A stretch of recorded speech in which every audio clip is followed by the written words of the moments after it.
Welcome to another interaction episode with TOI Auto, and today we've got Mr. Tarun Garg from Hyundai with us, and it has been quite an action-packed year for Hyundai till now. Just a few months back it was the Ioniq 5 and then more recently the Verna. So how has the action been? Well, we've got the man in charge himself to speak with us. So thank you, Mr. Garg, for speaking to us. And you recently launched the Verna. It was a bold as well as in a way risky step, getting into a segment which had been on downhill and had been shrinking for a long time. So how's the response been for the Verna so far? If you can give us some numbers. Thank you, Arpit, for having me here. And I would start by saying, yes, the response has been fabulous. And frankly speaking, as Hyundai Motor India is concerned, we have always believed in kind of, if I may say, defying convention. Because in 2015, when we launched the Creta, nobody thought that a car of that price and that size could sell consistently 10,000, 12,000, 13,000 a month. And then, of course, it became an SUV market and everybody was going towards SUV. But we knew that intrinsically, the customers in India still are looking for a bigger car. They are looking for a sedan because they feel that premiumness which comes with a sedan cannot be matched by any other product. And that was the conviction we had before launching the all-new Hyundai Verna. And like I said, the response has been very good. We have already received more than 16,000 bookings. And I think the model was launched in the second fortnight of March. And even then, you can see January to April, we have already taken the segment leadership. We had promised that we are going to double the volume. So the volumes are more than double of what we were selling. And customers are really appreciating. 36% of Verna sales are now with ADAS. Okay. The turbo, 30% sales are turbo. Of course, it's a great 1.5 turbo engine, which is giving 160 PS. So that has been received very well. The higher trims, of course, have a great demand, whether it is the IVT, SXO, all in all, January to April, 4 months, 4 launches, Ioniq 5, Neos, Aura, and now the Verna. We have already announced the Extra. So I think 23 looks fairly exciting. Absolutely. And Mr. Garg, you also, the next exciting thing is the Extra. Yeah. And you have already, announced the name and also the positioning and like a vehicle which is more inclined towards outdoors. Yeah. So can you tell our viewers a little more what the Extra is in terms of the segment? What kind of segment, what kind of buyers are you looking at? Because you already have Venue, you have Creta. So what kind of a buyer and what kind of segment you're looking at? Look, if I may say with all humility that it was Hyundai Motor India which could clearly see that India, SUVs could do very well. The penetration of SUVs would go up. I think in 2015, when we launched the Creta, SUVs used to contribute only about 13% to the overall sales of the Indian auto market. Today, they are contributing 46% if I see January to April. As far as Hyundai is concerned, we are already at 53% January to April as against 46% of the industry. But clearly there exists a space, in this segment where we are trying to position the Extra. We have received some great response to the initial renders that we have released. Also, the Think Outside, Think Extra campaign is really catching up. So I believe we have a very, very good product, up our sleeve. And if initial response is anything to suggest, I think we have another successful product from Hyundai joining the ranks soon. And you said 53% of sales are now coming from SUVs. Right. So with the Extra coming in, how much do you expect this number to go up? Look, there are two things happening. One is, as we have already informed, is the H2 of this calendar year, the capacity will go up by about 55,000 units a year. So that will help, and of course we are going to produce more and more SUVs to bring down the waiting period, and of course Extra will add volumes too. At the same time, Verna is also doing well, so I think a balancing would happen, but still I think it would be fair to say that we should be somewhere between 55 to 60% SUVs, maybe closer to 60% SUVs by the end of this year.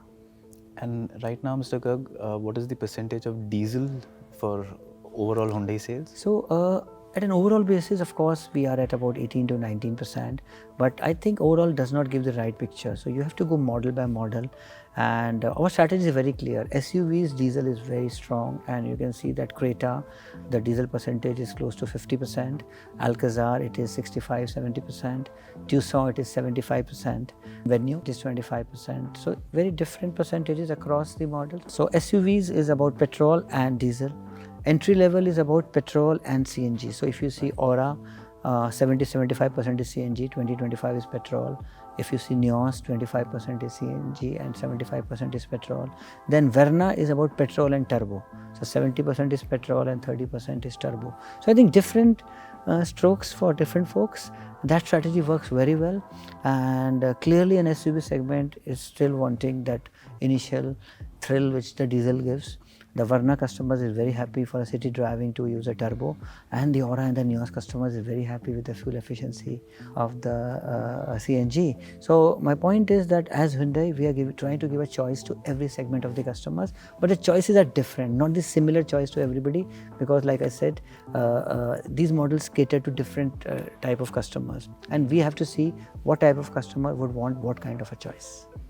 And with the Kona and the Ioniq 5, you already have proven that you have the electric vehicle technology ready.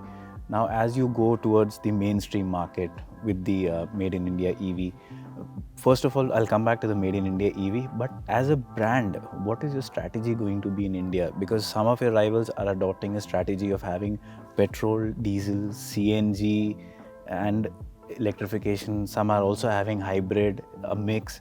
For you, what is the approach going to be in India for future? I think this is a good question and often asked from us. And look, as Hyundai Motor Company, our parent company, we have access to all technologies. We have petrol, diesel, CNG, we have turbo, we have battery electric vehicles, we have hydrogen fuel cells, we have hybrids.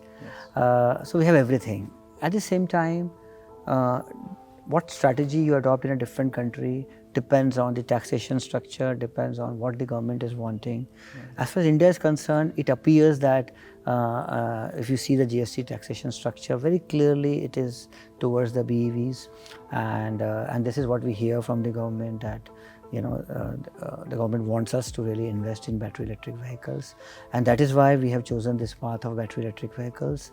Ioniq 5, I think, is a very big game changer in this segment. We launched the Ioniq 5 and we have started the deliveries in April. I'm very happy to report that 190 retails have happened of Ioniq 5 in April, and total we have reached about 245, including test drive vehicles.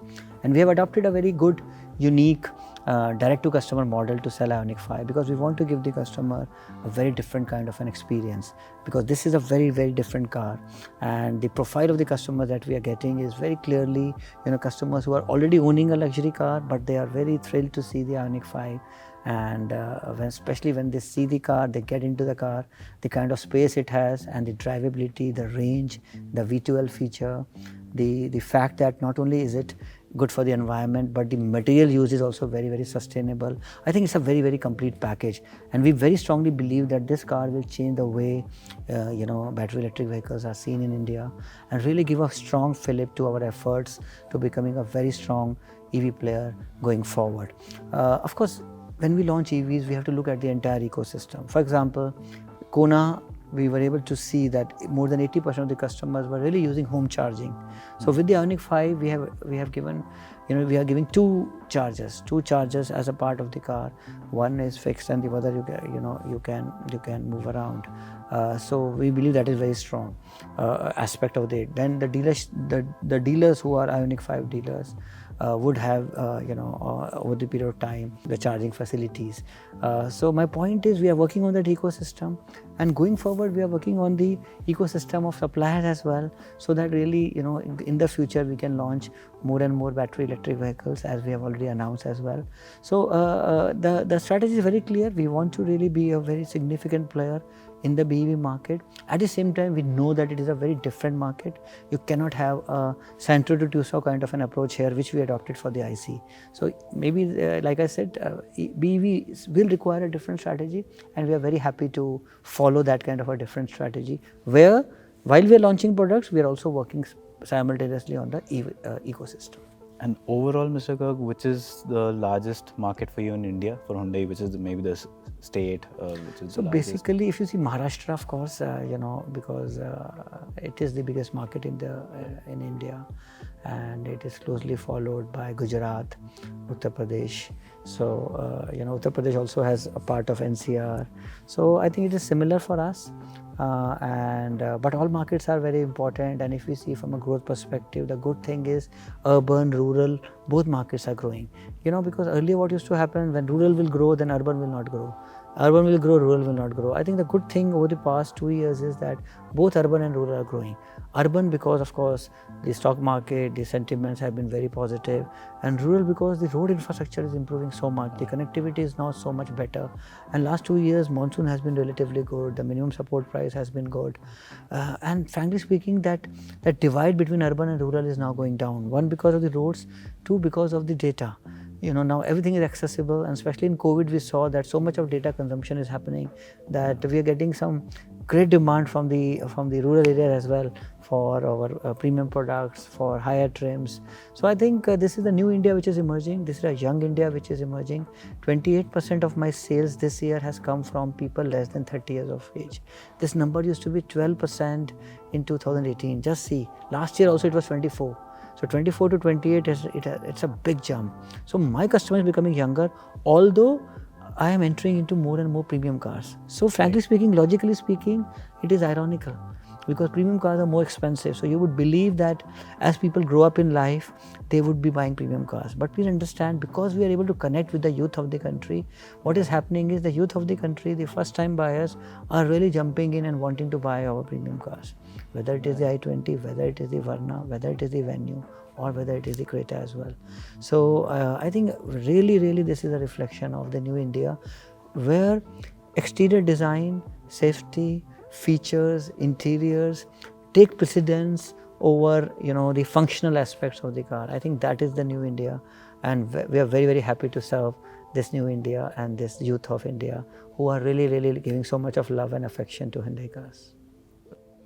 And Mr. Garg, right now, what do you make of the present economic conditions, the market, and what is your outlook considering the ongoing supply issues that are still persisting? So what's your outlook for the year? So I would say that, look, if you see the global economy and the projections from the World Bank, IMF, obviously they are between 2 to 3%. And there are some countries which are looking at maybe some kind of a recession. There are geopolitical risks. The Russia-Ukraine war seems to be going on and on. So there are issues. You talked about supply side issues, but I would say there are demand side issues as well. At the same time, India appears to be a very good bright spot relatively. We are still looking at 6% GDP growth. I read that yesterday that the GST collections in April were one of the highest. So things are looking much better for India. We are anyway, January to April, if I see Hyundai, we have grown by 13%, which is higher than the industry. So there are a lot of positive factors. Like I said, car penetration is still low. There's so much of infrastructure and development happening, new products, new models. So I think there are a lot of positive. There are some challenges, but we have more reasons to be optimistic, especially in the mid to long term. So I think we have to, what COVID has taught us is, don't look at trying to project a year or 2 years. We see it month by month, we see it quarter on quarter, and invariably we end up at a better number than we would have done if we had tried to meet some sort of target for the year growing. And you said you have gone more into premium segments, and still, your average buying age of the customer has come down.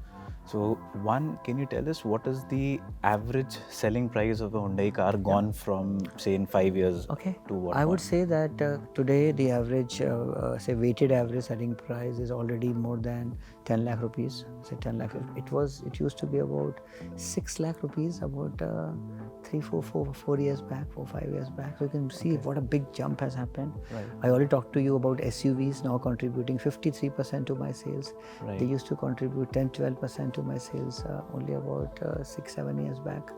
So and higher trims. 20% of my sales is higher trims, 30% of my sales is connectivity. I talked to you about ADAS for 35-40% in models which we have.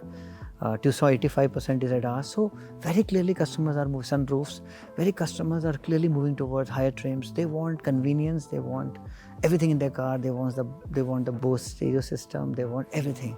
So I think we are very happy because this means that customers are really giving more weightage to the value.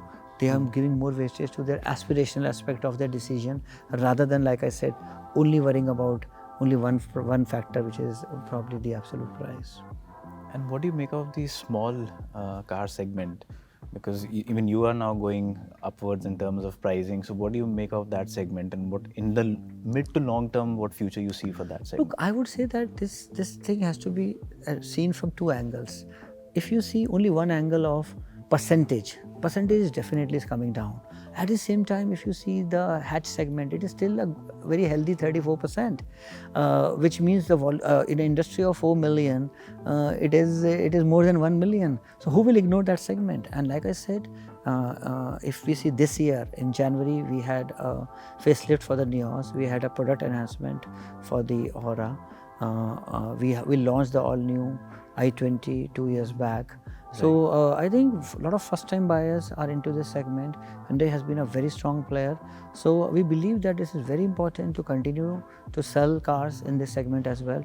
And also many of these customers, after their first car, they upgrade to the SUVs or the premium cars. So I think that aspect is also very important. So Indian car penetration being only 30-35 per thousand, I think there is still a lot of value and a lot of scope in this segment. The only thing is that even in this segment, customers' aspirations are growing and they don't want to compromise on safety. Like for example, in Neos and Aura, now 4 airbags are standard for Hyundai. Right. Also the rear seat belt, all those much ahead of regulations, we have done it for all the products. True. Because we know customer will not compromise. He would want to have, the basic level is really going up, the basic minimum is going up. And we are very happy to really fulfill this basic minimum going up for the customers, even in the hatch segment.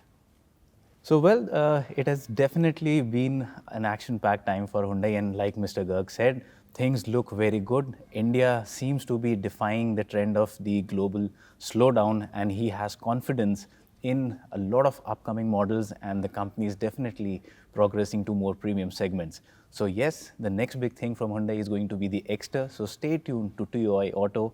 We will bring you more information on this compact SUV very soon. Thank you so much, Mr. Garg, for joining us today. It's been a pleasure talking to you. Thank you, Arpit. Thank you very much.